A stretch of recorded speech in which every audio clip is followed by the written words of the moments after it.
Right. Let's get going. This is going to be, like I said, it's just going to be an intimate conversation between me, the founder, Toby, who you'll meet in a second as the investor, and then just opening it up. And we would love to hear any questions that people have, anything that you're going through. We want to help. We want to share like things that we've learned. And yeah, my name is Kevin Jervich. For those that don't know me, I'm the CEO and the founder of Hubble. If you've ever used Hubble before, awesome. If you haven't, we basically built this platform. Love Florianopolis, by the way. That's definitely on my list of places to visit. We built a platform because I was been a founder almost 10 years now, and it is hard building a successful product, right? And I talk about this a lot. Your time in the desert, your time when you launch something, it's not working. You're trying a bunch of stuff. And no matter what you seem to try, you don't know when you're going to get out of the desert. I'm a huge advocate of mentors, and not just people that say they're mentors or coaches on LinkedIn, but genuinely like people that have been through that path. So that's why we built Hubble, that marketplace. We hope that you can find somebody that's done the thing that you're trying to do. You can book a paid call with them, get an advisor. Toby is on Hubble. I don't know if that's how I met him. I've known Toby for probably 8 months now. Uh, Him and his fund and his co-GP are awesome. They've invested in over 200 companies across multiple funds. I'll turn it over to Toby to introduce himself, and then we'll get started. Yeah, I think we actually met through my so Vincent from our team, he basically found Hubble. I kind of have to give the props to him. He's a deal flow manager that, helps companies get in front of some VCs. And he was like, hey, you should check out this platform. So I applied to be an expert and luckily I was accepted. And then I got the onboarding call with Kevin. And then we brought Kevin for the first time in his life to Miami to our last event that we did there. And and then also Timo, I think your co-founder, if I'm not mistaken, also a really nice guy, German, living in Korea at this point. So just like got along really well with the team. And on our last venture capital fund, Blockchain Founders Fund, we had this, and maybe Carlos, we had this expert network, which was the idea was how to get, a lot of interesting people in front of portfolio companies. Because at the end of the day, you as an investor obviously don't have all the information on the planet and you're human and you only have 24 hours a day. So we try to figure out how to scale something like this. And Hubble was kind of the scalable version of it that you don't have to build yourself. So that's why I think it's something extremely valuable where like not only as an expert or like whatever you want to call it, you can meet just amazing founders like Boris here that we met in Turkey and just so many familiar faces at this point. But also more importantly, like it's very interesting to see who else is on the platform, getting to know what founders are struggling with and understanding how you can potentially help. And also every time I'm on this call, I learn something. So it's a really, really interesting business that you guys have built here. And I think there's a lot of possibility of scaling this and helping almost every type of founder out there. And and now like since basically 2017, we've invested in startups that are in emerging tech, being in Web3 or AI. And we've kind of seen a lot of different challenges that emerged, right? Being it founder problems, product market fit, when should I pivot? I mean, there's tons of different questions that probably founders ask themselves every single day. And sometimes it just takes this one conversation, either with the investor or with someone else or an advisor or whatever it is, that kind of gives that crucial part of information to help pivot or to help avoid a pitfall or anything you might do that ends up costing you money, time, or might even like bring the business into a challenging situation. So I think there's this extremely valuable piece to it that like I would generally say is advice, right? Sometimes money is not everything that you need. Of course, you need it, but sometimes advice can be worth even more money than a check from an investor because it might either help get you more or like might save you money. And I think it's extremely important to surround yourself with people that are honest and give you advice. And my last point I want to bring across and then shoot the ball over to Kevin is most venture capital funds out there, most people are not actually giving genuine advice, right? Number one, if you don't have a vested interest in the conversation, then why would you give advice, right? Some people might think like this. It's just like, yeah, pass, or like not interested, or they give generic responses like market too small, or some other random things that people say. But a lot of founders come to us and say, like, it's so hard to raise because no investor ever tells me why they're not investing. And then you just sit there and be like, what's wrong with my business? What's wrong with me? What they don't like? Because no one actually really sits down and gives you that type of advice or that type of actual honest feedback that would give you from A to B. And I think today Right. we can change that to an extent. I think one thing that I like about you, Toby, is just your authenticity. Like founders we know, and this is the reason we wanted to do this, like the more conversations we can have that are just real and genuine, the better off we're all going to be. And so I think maybe this is a good segue into sort of starting in the chat. Is anybody raising their pre-seed round right now or thinking about raising capital?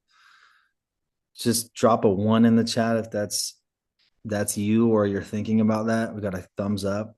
Cool. Okay. So maybe more than I even thought. I think this is a good place to start. So Toby, you've seen hundreds of deals or probably thousands. You've made a couple hundred investments. What makes you leave a meeting if you meet with a founder feeling like this is a founder I have to invest in versus the opposite? Yeah. So I'm going to keep it very real, okay? Might get me in trouble. But no, I mean, what I'm saying is depends on the stage the company is, right? If you're raising a Series A, it's a very different process than if you're raising a pre-seed round. Let's just And focus on that pre-seed. yeah, let's focus. That's what I'm saying. Like, let's focus on the pre-seed because it's a lot more soft than it is on a later stage round. So when you talk to a founder, like it's first of all, there is always a little bit of a personal connection that you can never really fully remove, right? Like if you get along with someone on the first call, it doesn't mean you have to become friends. But if you're just like, hey, this is an interesting person, like he seems legit. He's not bullshitting. He's not name dropping all the time. It's kind of like he just really believes in what he's doing or she's doing. Then, uh, then I think that's a really positive sign. And and most importantly, it's in early stage, I have to kind of figure out if I think that founder would, or is the best person in the world almost to like execute whatever he or she wants to do. And I always ask myself these questions like, would I quit what I'm doing right now and start working for this founder? Because if I deeply believe this is going to be the next Facebook or whatever we'd use as a comparison company, like I would be pretty stupid not to get like a 10% equity share in a company and join as a co-founder, right? Even, I mean, not saying that I could, but like that's sort of the excitement I want to have about, first of all, the deal, the narrative, the vertical, the founder himself. Um, and get that really positive vibe, right? And when I talk to founders, sometimes they are they're like entirely opposite, right? So what I mean by this is it's like going on a date, right? When you're on a date with someone, you're not just like bring the whole family to the table and you're gonna list your whole achievements. It's like you start to ease in the conversation. And that's what I'm trying to understand here too, right? It's like why did you start this company? Why are you passionate about this? Why would you go through this horrible journey of being a founder that if you could just get a job somewhere else that pays decently well? Like what is that deep conviction, right? And not to point anything out, but if I meet with Carlos, that we're a company we're actually invested in, like there's no other topic that we can talk about besides animals because that's the space he's building in, right? So like that passionate part of like I would rather die than this not working is what I'm trying to see from a founder perspective. And it doesn't guarantee that it's going to win, but it has this like extremely strong focus of like I'm doing this because I'm super passionate. And it's kind of the same with you, Kevin, right? Like when I talk to you, it's like you have so many ideas and such a big picture in mind of like how excited you are and like your entire brand is built around it, right? Because that's really what you want to do. You really want to support founders and you're trying to figure out a way to make this scalable because everybody faces the same challenge. And that is a very crucial part. Now, sometimes if it's an extremely technical play, right? Whether it's less about go to market or the founder's attitude or something, but it's just a really technical play, then sometimes that can be a bit misleading. And that's what I'm saying. It is a very biased approach for the most part of investing in pre-seed companies because you cannot really validate much. There's no revenue. You don't really have too much of a product to look at. You don't really have client reference costs that you can make. So you rely a lot on the person's previous achievements, and you understand how that will play in him scaling the current business, but also the market size, like all that kind of idea is extremely relevant. But I really want to highlight extremely the founder himself, because almost no company we've ever invested in is exactly how I was pitched to us. You pivot along the way hundreds of times, maybe not hundreds of times, but many times.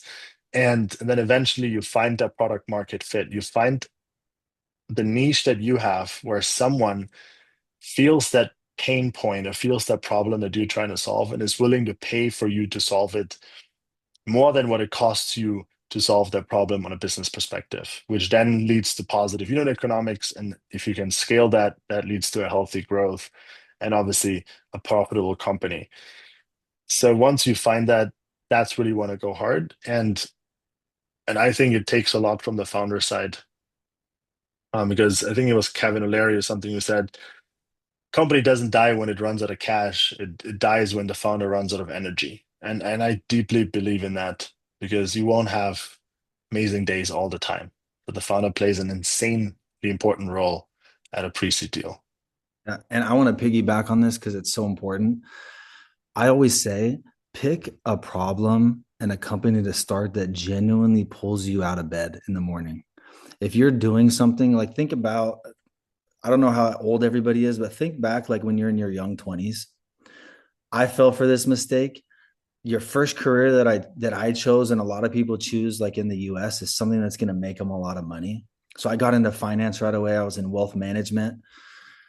When you pick a startup, if you're choosing just success or money or because you think the space is cool or it's trendy, you're never going to stick long enough to fight through all the fights and the pivots and the hard moments in the desert that it's going to take to get you out of that. And then to Toby's point, you're not going to have this infectious energy of I was born to do this. And when it comes to pre-seed investors, I think one of the, we hear about founder market fit a lot. They're literally looking if after that presentation, the trust is there, there's some sort of rapport, they like you. Yes, they like your product, but that's probably going to change. But if they genuinely feel like, and I'll just use Boris as an example. If I meet with Boris and I genuinely, after that meeting, I'm like, dude, this guy is literally the perfect person to start this company. His life skills, everything that he's gone through, he could choose to work on anything that he wants into the world. This is the perfect thing for him. And if that founder market fit scales off the Richter scale, that's one of the most powerful things that you can do as a founder. So I wholeheartedly agree. I'll share a quick story. Uber's first investor invested in our pre-seed. Have I told you about this story, Toby? I read it on LinkedIn actually. Oh, cool. So I posted the after. I like to be open and honest, but here's kind of how it went down. And I think also a lot of founders, you don't raise money when you want to. You actually raise the money when you're worthy of raising it and when you're ready. And I think these things are vastly different. I wrote this post on LinkedIn this like 3 years ago now. And the post title was Uber's first investor and how much his investment was worth at IPO. And this was like one of my first like mega viral posts. It has like, 10 million impressions, 11 million impressions. So I'm going through the comments. The comment section, when you have a post like this, is wild. I don't recommend going through the comment section, but I see this guy and I'm like, who the hell is this guy? He's got 2,000 likes on his comment. And I click on him. I'm like, oh shit, this is the guy I just wrote about. That's Mike. Right. So I send him a connection request. And then, Toby, to your point, when you're meeting an investor or a person, it's not about pitching them right away. It's a first date. Get to know them. Uh, Build credibility, trust. Do you like each other? Do you trust each other? Do you like each other's viewpoints? You're going to get married to this person for a long time. So, anyways, we interact over the next year super casually. every once in a while on LinkedIn or a comment here, a comment there. Then came the idea for Hubble because I was the CEO of a completely different company. The day that I'm thinking about who's going to be the first cohort of experts that we add onto the platform, I'm like, Mike would be amazing, right? Let me reach out to him. I said, Mike, we're launching this platform. We're going to help founders. You'd be an awesome expert. He DM'd me right back. And this was the first time we even DM'd each other. He said, I'm in. So the next day we're on an onboarding call. And keep in mind now, this is about a year and a half since the last time that we connected, right? But he had seen and we had interacted with each other and we had built some social credibility and connection. After the onboarding, he asked me this question, and this is always the best question that an investor can ask you if you don't pitch them. They said, hey, this is like really interesting. Like, are you raising money for this? It's a signal that he's probably interested. And it kind of caught me off guard. We had raised like half of the pre-seed at this point, like maybe 600K. I wasn't even sure how much money we were going to raise. We had just pivoted 2 weeks before this, 3 weeks before this. So a lot of things were happening. And I was a little colder than I should have been. I should have just been like, of course, we would love to have you on a cap table, but I was a little cold. And I remember going to sleep that night thinking, like, Kevin, you're an idiot. This is Mike. He's the first investor in Carta, Salesforce, Uber. Of course, you want him on your cap table. So I'm like thinking of a plan. How am I going to apologize to him? And what am I going to say to him in the morning, right? To tell him yes. So I wake up first thing. What did you actually tell him? You said no, or like maybe? Or what did you say? I think I did the classic thing that a lot of founders do. You kind of play a little coy, or yeah, let me see like if we have any room available in the round. Okay. Something, but I genuinely wasn't trying to play hard to get. I just didn't even know because we had got a bunch of new investors in. I wasn't sure how much money we were actually raising. So I was honest. I just wasn't as warm as I should have said or been. But he beats me to it. And literally the next morning, I still remember this is like 7:01 in the morning. And it was straight out of Wall Street. He called me pal. He's like, hey, pal. He's like, I went in on the round. And I then told him literally what I was up at night. I was thinking about you. I'm sorry I wasn't as warm. I would love to have you in the round. I'm going to tell the team they're going to be excited. He ended up wiring the money like 2 days later. And then raising money is also a game of momentum. Once the world finds out, and Toby said, oh, I saw your post about that. As soon as I saw that, I told him, I was like, Mike, I think this story is going to be incredibly epic. And I think founders need to hear about this, about playing the long game and how relationships can get built over a year and a half sometimes, and you never know what they're going to turn into. Do you mind if I share the screenshots and post about this? He's like, go for it. So he sends the money. I do that post. And then once the world finds out that Uber's first investor is investing in your company, now all of a sudden everybody wants to invest, right? And I just underscore that story to say, like, this is a relationship game. It's not about selling somebody or trying to close them right away. It's connecting with somebody, it's getting to know them, it's getting to like them, it's getting to trust them. And that's the foundation for any relationship, because when you get in an investor founder relationship, it's like a marriage. You guys are getting together, you're going to be working together, you're going to be talking to them a lot. Toby, I know you have one of your portfolio company founders here. Like, these relationships last a long time. And when you're an early stage founder, you think, oh, I just want to take money from everybody. And I promise you, you don't. There's going to be some pain in the ass people you deal with on your cap table after 2 months. You're like, I wish this person wasn't an investor, but they are, and they're not going to go anywhere. Right. So I just want to double down on what Toby said. It's a relationship thing. I think that's super important. Any questions on that topic? Or Brent, what's up? I see you're here. Any questions on that topic that anyone wants to go deeper on? I have something, Kevin. Yeah, Um, Good to see you again. nice to see you. I've had a couple of people express interest in investing. Is there a series of interview questions that you can ask them to figure out if they're going to be a pain down the road, or how do you dig deeper to figure Uh, out if it's going to be a good relationship? this is what I always do. And the investor will actually respect this. So if someone wants to invest in your company, you never say, yeah, right away. You don't do this. Just ask them, hey, I love that you're interested. I think we can have a great partnership. I'm really excited about this. I would love to talk to 2 or 3 other portfolio companies that you've invested in. I would love to talk to their CEO. This is essentially like doing due diligence on the investor, right? So then when you meet with the portfolio company CEO, he's going to tell you exactly, or she's going to tell you exactly what it's like having this investor on their cap table. And if they give glowing reviews and say, oh, this person's amazing, like I've loved working with them, they're so helpful. Or sometimes you don't even want an investor to be helpful. You just, a passive investment for some investments are also amazing. Like just getting an investment and then maybe you're going to talk to them, you're going to send them updates, but they don't, not everyone needs to be hands on. And sometimes that's super attractive. Like, hey, this person gave me a check. They never ask for anything. They're super supportive. But to answer your question, that is what I always do. I would strongly recommend before you taking anybody's money. It's like if you were applying for a job, they would ask for a reference, right?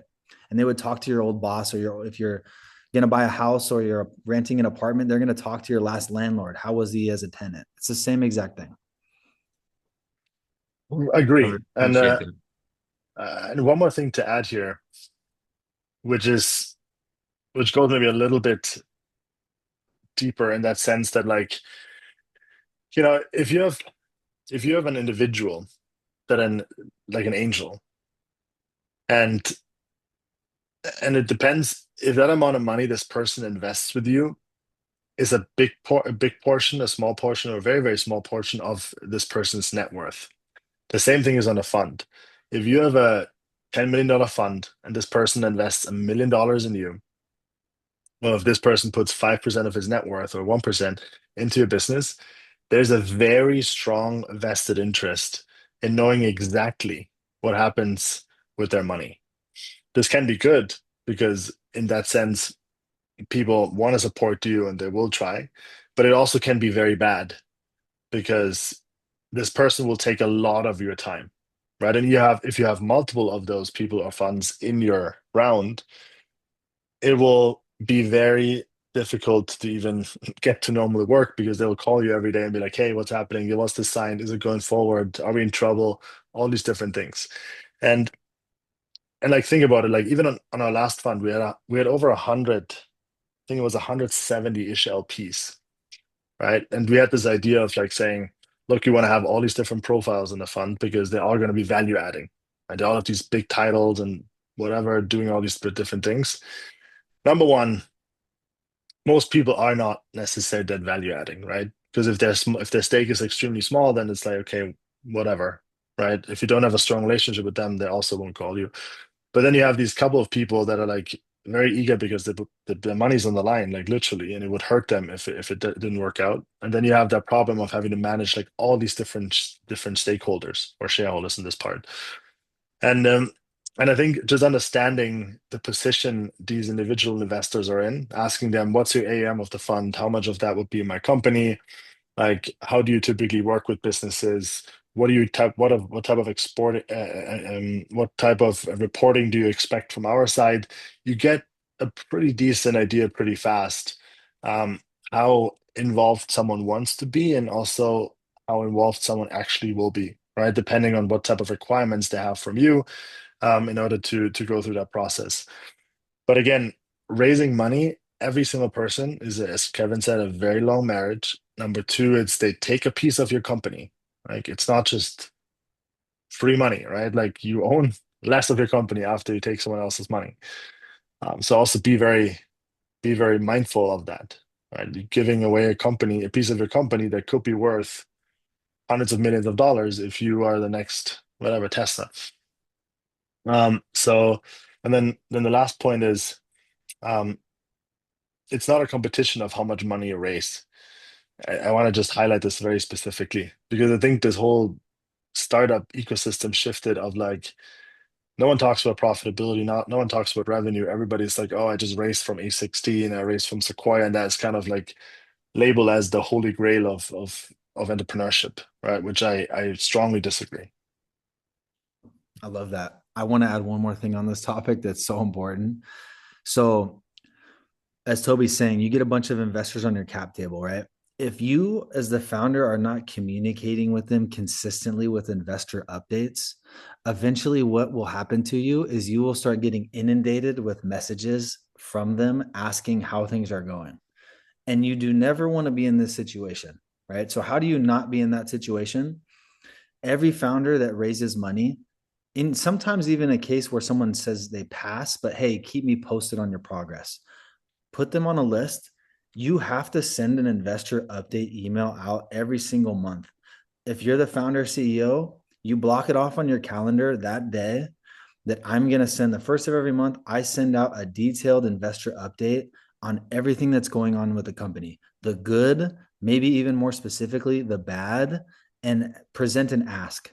In the top of the investor update, have some numbers. How much revenue have we done? Month over month growth, how much burn we have in the bank, how much months of runway we have, and be transparent about all these things, right? And I promise you, if you are on offense on your communication, meaning you're the one always communicating with them, not only is that what you're supposed to do, they will appreciate it, and you will have way less, you'll be in way less positions of trying to be defensive and answer all these questions. But if you don't communicate, it ends up hurting you, and ending you'll spend way more time just trying to answer these one-off questions from whether it's LPs, or angel investors or VCs in your fund. So I strongly recommend this. um Very um much agree. is it a mall? A mall, you're on mute right now. Yes, you got it right, Kevin. And thank you Nice. for clarifying. Um, so this is more for Brent, Toby, and Kevin. And if this question, it's sort of a loaded question. If it's a little off track, please don't hesitate to tell everybody, hey, we got to table it. But what I'm thinking as I move into, seeking funding is we're looking at all of these tools, right? These AI tools that are coming out, and it's making Hmm. it easier to be a founder, right? In terms of building out your strategy, your next steps, and all of that, right? And then I look at the dynamic of being a founder and being successful, right? It correlates with being differentiated, doing the harder things, right? So as things get easier, let's loosely say easier, right? Making a lot of these processes that we know that have been existing for several decades, right? Making them easier. You know, do we want to be more creative? Do we want to try more unconventional things, processes, or do we just want to be more efficient in using AI for these like processes and next steps as a founder? I know it's a loaded question. If you want me to clarify anything, or if we need to table it, happy to consider that. If you could clarify, if you say, Yeah. what do you mean in terms of using AI for what? Like, So so for you mean for example, the like process? Go yeah, ahead. so like when you're talking about personalizing your things, right? It's ultimately investing in a founder. I think, okay, I want to tell my story, right? Hmm. That's where I can differentiate myself. And I'm leaning on using a lot of these tools, like the Claude plugins or, any LLM to build out my pitch deck, right? And then I'm looking and saying, okay, I'm gonna ask it to maximize it in terms of its design to be most resonating for founders. I mean, for VCs and investors, right? And I'm just thinking, okay, if I'm doing that, everybody else is doing that, right? We're converging to one single point. Where's my differentiator? Where's that layer of differentiation that's going to kind of separate me? That's where that thought stream is coming from. Yeah. No, good question. Kevin, do you want me to take the first thing, or like, do you want to start? Yeah, you got it. Okay. So let me explain to you a little bit like how I think about AI and starting a business. Okay. Mhm. Like, I'm pretty sure, or hopefully, all of us have discovered stuff like Anthropic with Cloud Code and ChatGPT and whatever you guys are using, right? And I think a startup has never won because of the idea, right? And a startup has never won because of information they had, right?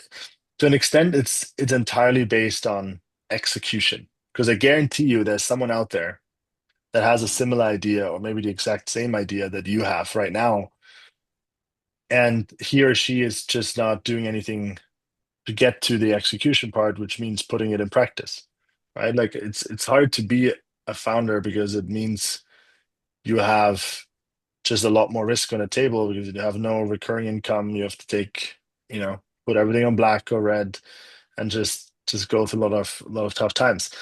However, where AI I think will help is to first of all not waste any time on things that you shouldn't be doing anyway, right? Like being it accounting, being it software development, being it some sort of testing, being it all the boring stuff that actually doesn't move the needle at all, right? And I think a lot of founders are trying to be very busy with things that are not necessarily needed to get them from A to B, right? And I think that's where like AI will have the biggest impact. The second biggest impact is cost.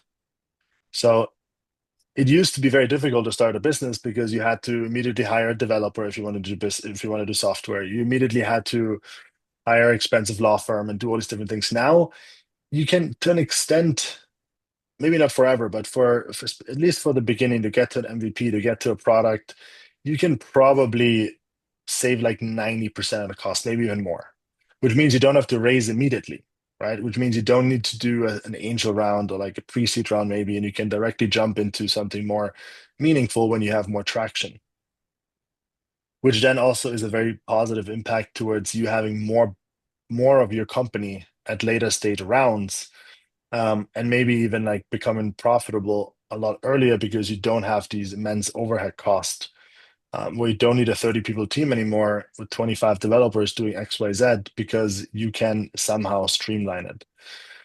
And even though you have all that information and you can do all these different things, it doesn't tell a story, right? And that's what I don't think your approach needs to change, right? It's just like you're trimming the sheep. You're putting all the unnecessary stuff away that you don't need to do. But you as a person, you're still there. You can still tell your story. You can still tell why you're the right person to do so.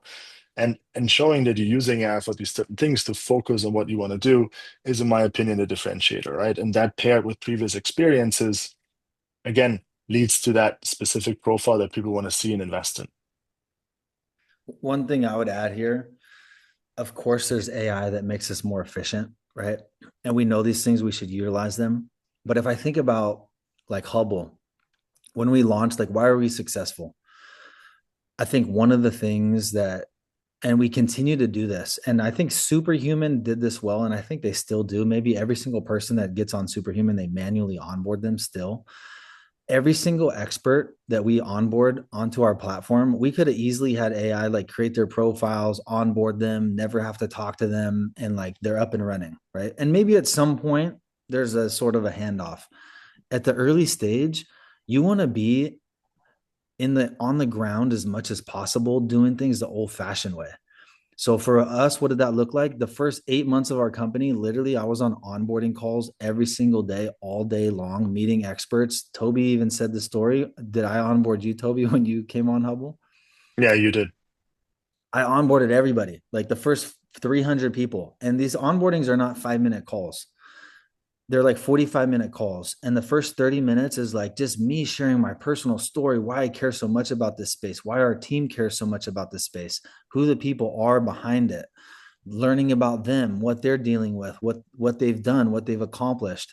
That's what gets people excited.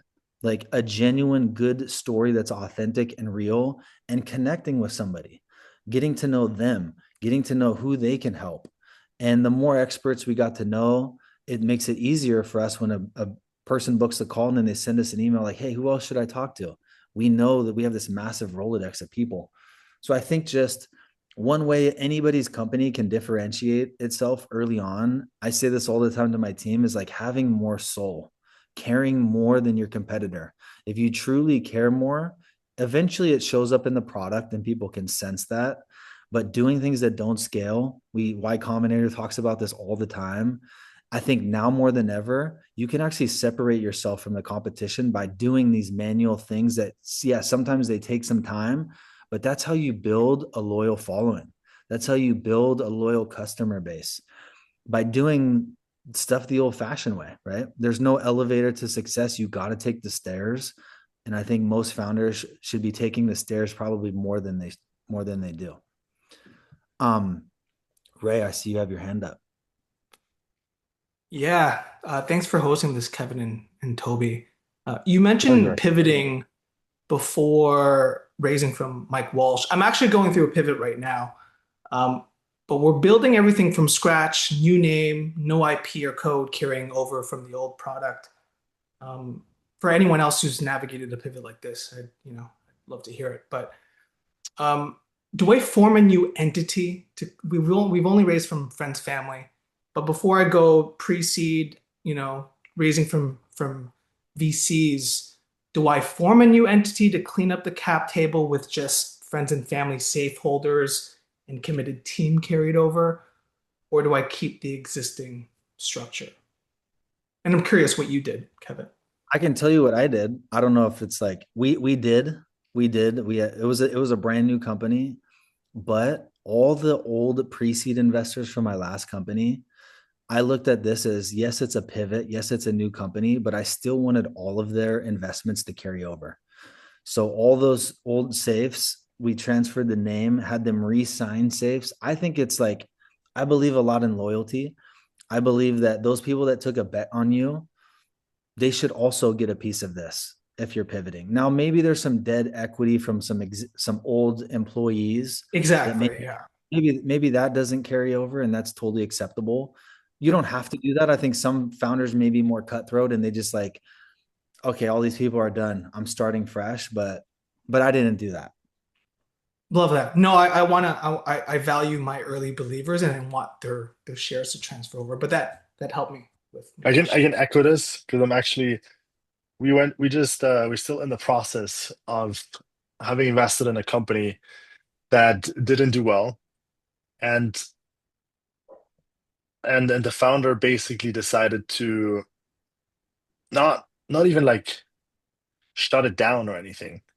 He just said like, oh, it's on hold because of the market in whatever sense. I don't want to put any names out there now, of course, but basically said it's on hold, and then just started a new company in the AI space because that's where more money and more attention goes into, and didn't even announce it. And you only have it's like trust, right? It's one times if you break that trust that someone gave you, because if someone gives you money in the early stages, they basically trust you, right? Because again, the money belongs to someone. It's either your own money or it's someone else's money that is even more crazier because now you manage someone else's money. So if you lose it, it's your problem, right? So I'm like in the middle of both the founder and the LP. And for me, this was a very massive break of trust. So I would never give this person money again, ever. Right? Because one thing is that starting a new company is fine. Not telling anyone. Number two, not giving someone a small stake in the company, especially if you were that early um, supporter, leaves an extremely bad taste. So now if someone has a question, someone wants feedback, another investors does DD, I don't necessarily have the best things to say. I wouldn't be crazy, right? Obviously, because it's like whatever. But I just feel like it leaves a very, very bad taste.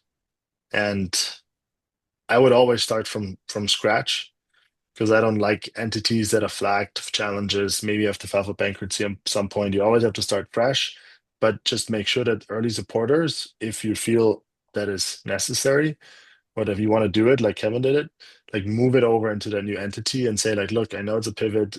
I know maybe even shut it down, but I'm starting something new. I have a better feeling now, better idea.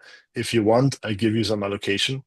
And a lot of people would respect this a lot and probably back you even more because you didn't have to do that. But this just means respect, trust, and support, Love Let, that. right? let me Which is tell some things you have to earn. let me tell you a story that literally just proves this. Okay. So my last company, we were at this point where we were trying to find product market fit. Our retention, it was a consumer application. We had hundreds of thousands of downloads, but our retention was like stuck at 10%, right? So it was failing. We basically stopped shipping things for 3 months and we put all of our best ideas together and we were doing this massive product launch. And if this didn't work, we were kind of out of ideas. And I think when we think about pivots, It's when you've literally exhausted every good option and idea for something to work and it still isn't working, that's usually a good signal. But we had this failed product launch. I was literally driving home from the failed product launch. And Timo, who was an early investor in my last company, who's now my co-founder, by the way, calls me. He's like, "Hey, remember that, that booking link thing you're doing? Because I was doing this on the side and I was doing it for free, actually." He's like, "That booking link thing you're doing?" I'm like, "Yeah." He goes, "How's that going?" And I'm like, "I love it. Like, here's a couple things that I would build to make it way better, but like it's actually working. I know the impact that I'm having. I enjoy doing it." And he goes, "Are you home right now?" And I pull into my driveway. And if anyone's ever seen the movie Limitless with Bradley Cooper when he pops those pills, this is all I can describe this moment as. I get up, I open my computer, and what he had designed, and it wasn't that the design was amazing. If you looked at the design now, we would all laugh and be like, "Oh," because it's vastly different. But the moment I saw that in my heart, all of a sudden, after years of never thinking about a major pivot, I knew this was the company's new direction.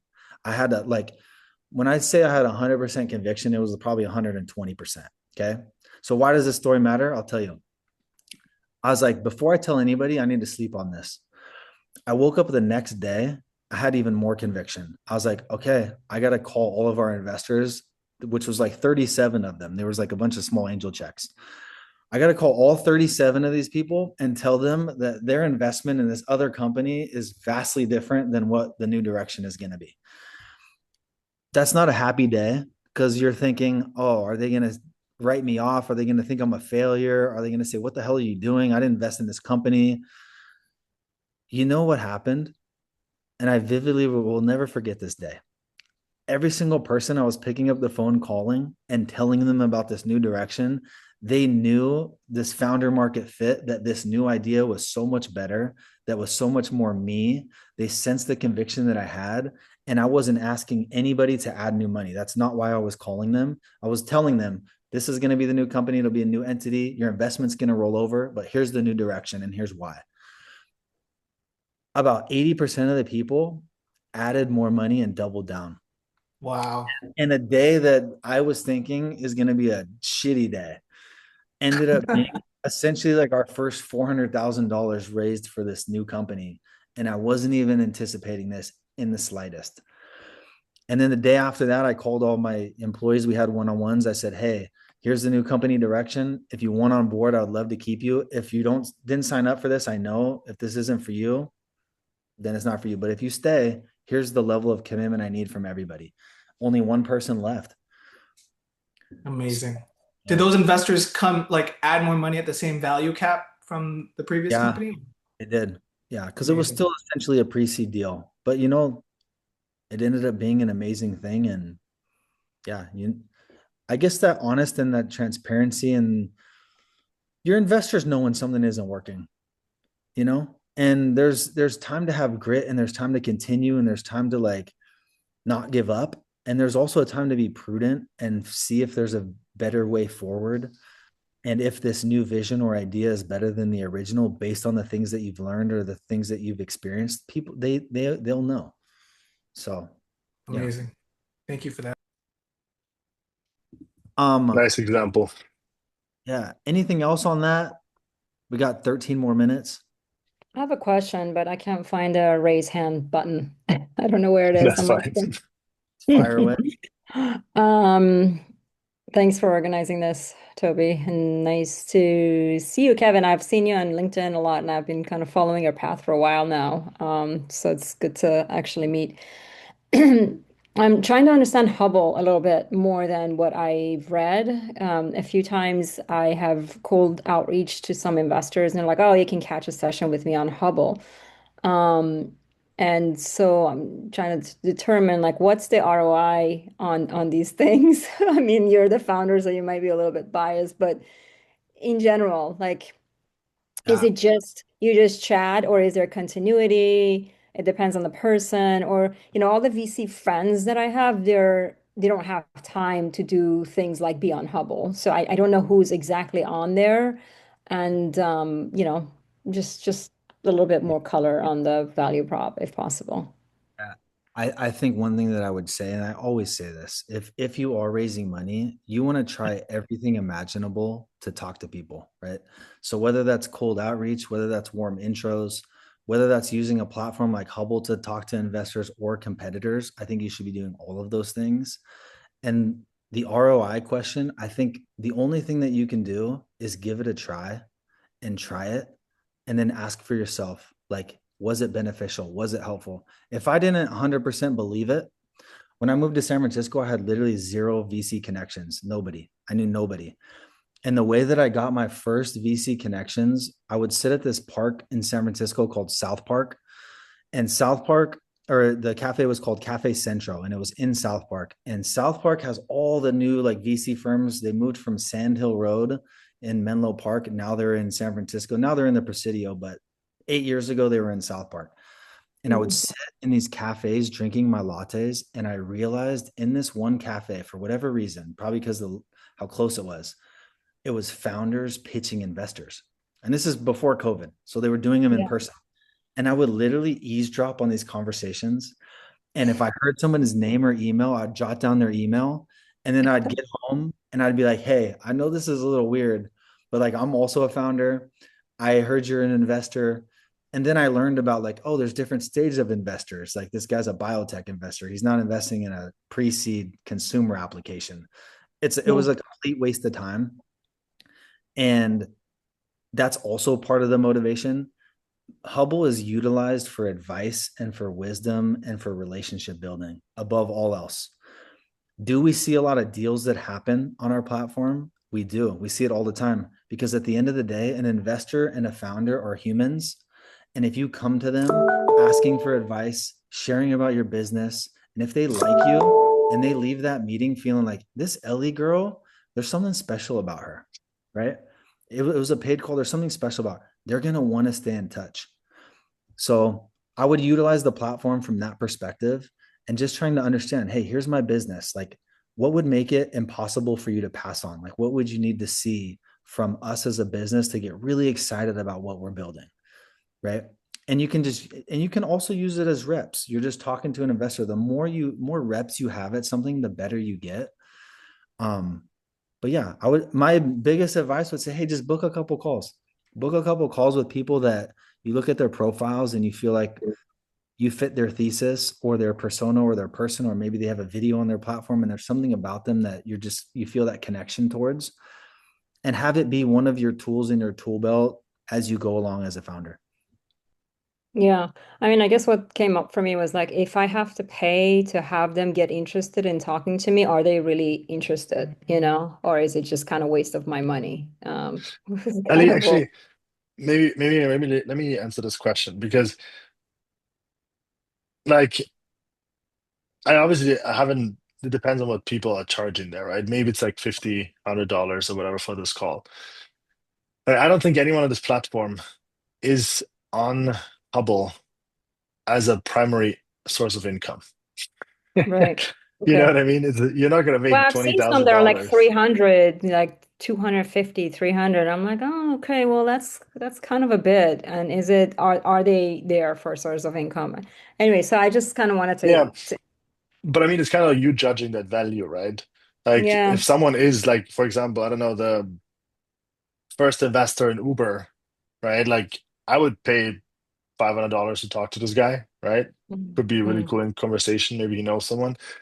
Um, I don't necessarily the idea is like for immediate ROI, right? Because like no one invests in a company after like one phone call, right? It Yeah, takes sure. time. It's complicated and all these different things. But I think what I always catch myself doing is like if someone books a Hubble call with me, and it's like $50, $100, whatever. It's like I'm very determined that I actually sit there and listen and be somewhat prepared, right? Right. And Because give value because now someone's paid for that time. yeah, even if like the money is not a big amount, but Yeah. it's like now I feel that responsibility. Like if someone just books a random call with me and I feel like, let me talk to this person, like I might be in a cab, right? Like I might be half listening, I might be busy that day, but it's like I can choose when people can book calls on Hubble, right? And it's mostly weekends or Sundays for me because I have more time. And I feel there's a responsibility of like just sitting down with that person, looking through what that person sends. And then you have differences in quality of how the people prepare me for the call, right? Some people have like just very generic ideas like, let's talk, here's my pitch deck. And I'm like, okay. But some people have like very specific things, and then like the conversation is centered extremely around those specific questions they might have, like what Kevin says, right? Like, tell me what needs to happen for me to invest in it. But you feel that responsibility of like, let me actually think through what you're doing, like what is Travis doing, what is Ellie doing, and let me just be prepared. And then it's up to you to sort of manage the call or saying like, can you do you know anyone who can, who I can talk to get this going, whatever it is. But things that are entirely for free are mostly not people not attaching value to it. Right. So this is this little bit of like, okay, I'm willing to talk to you. So like I'm serious because I don't want to have a bad review on Hubble, but also like you paid for it. So now I know it's like, okay, cool. Like I want to give you that value so like you feel like, okay, this was a good thing. And because Kevin speaks to every single person on this platform personally, like Mhm. you also have, I feel a little bit of a responsibility for Kevin, like to make sure that his platform works, right? Because he gives, Yeah.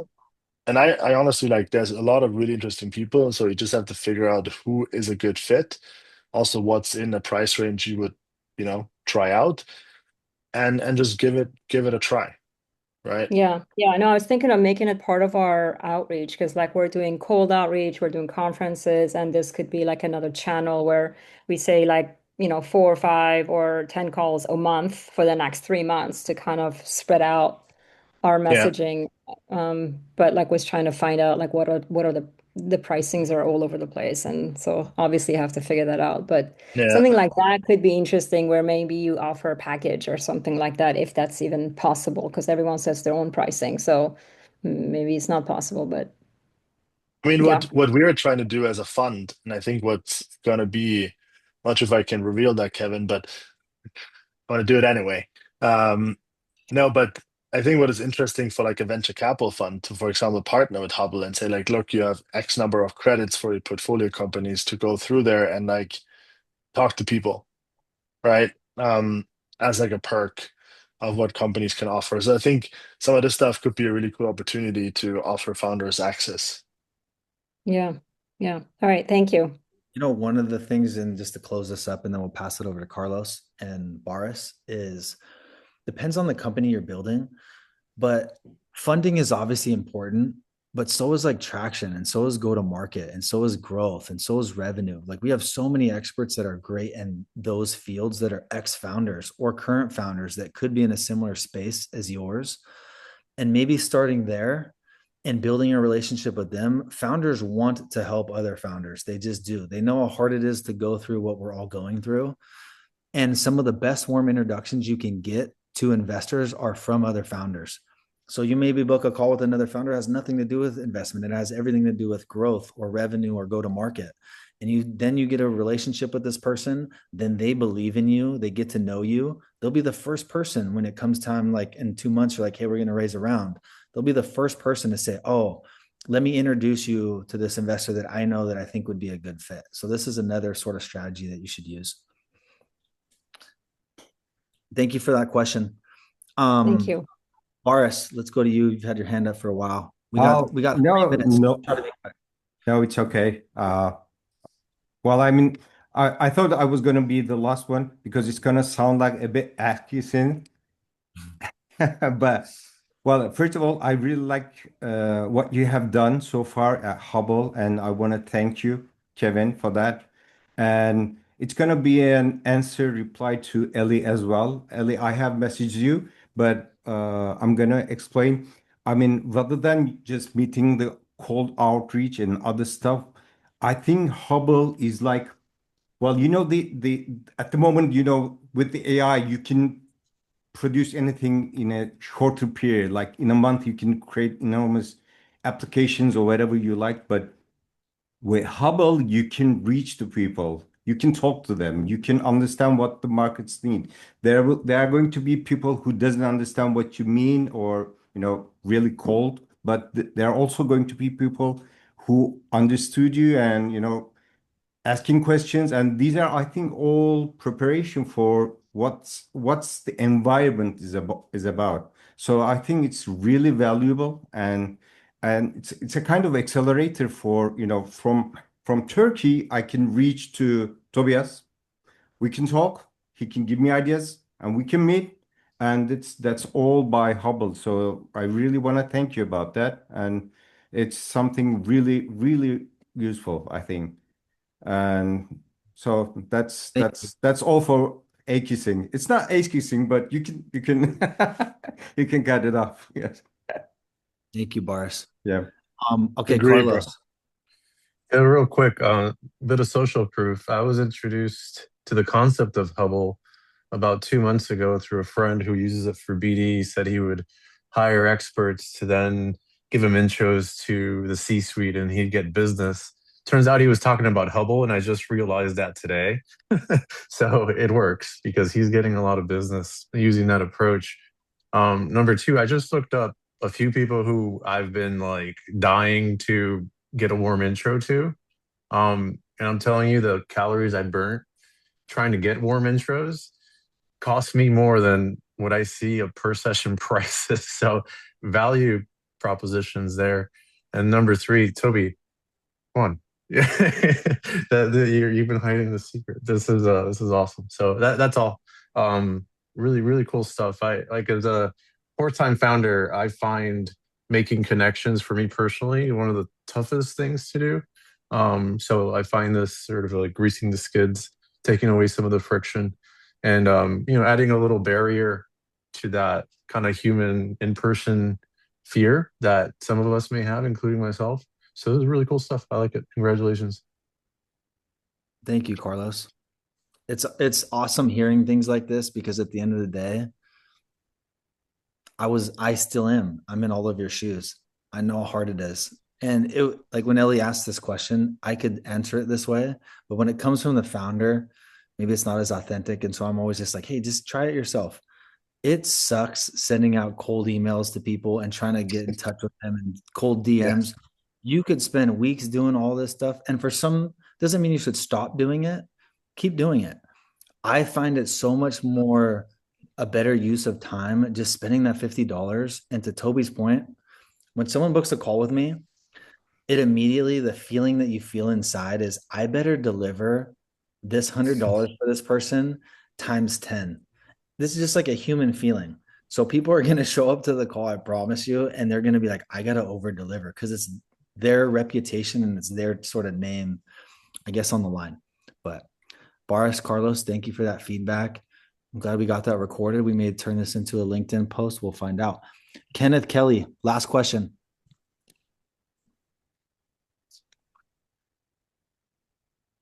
Hey guys, how are you? Good to see you. Sorry, I'm actually just on my way to an investor meet right now as we speak. But yeah, love the platform, love what you guys have built. Obviously, I've been kind of dipping in and out, but I would like to kind of turn it on more full time. So I'm just wondering what sort of strategies have worked with guys to sort of create a flywheel effect of, is it pushing it on LinkedIn? Is it pushing it out on newsletter? What's sort of working for, let's say, Yeah. your top 10 Hubble guys? I think this is a great question, and I think it would be better answered just you and I. We can set up a call. I'm going to be in Sri Lanka next week, but when I get back, you and I, let's set up a call so we could talk about this because I would love to share some ideas.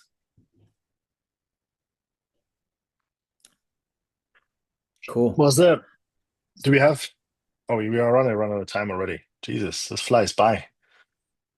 Gotta do another one of these, Kevin. Any sort of last questions or thoughts before we wrap it up? Appreciate you guys. That was great. I appreciate you. I appreciate this. Thank you, Awesome. Toby. Thanks so much. Thank you, Boris. Thanks, everybody. Thanks, Thank you, everyone, for the Toby. questions. Yeah, those are really good questions. Appreciate it. Toby, thanks for your time. Nice to see you. Thank you, Kevin. Thanks, Hubble, for making this work. We need more of these. And yeah, let me know the feedback on Hubble. And thanks, Kevin, for your time. Appreciate it. Thanks, everybody. Kat for setting it up. Thank you, guys. Bye. Thanks, Kat. Bye.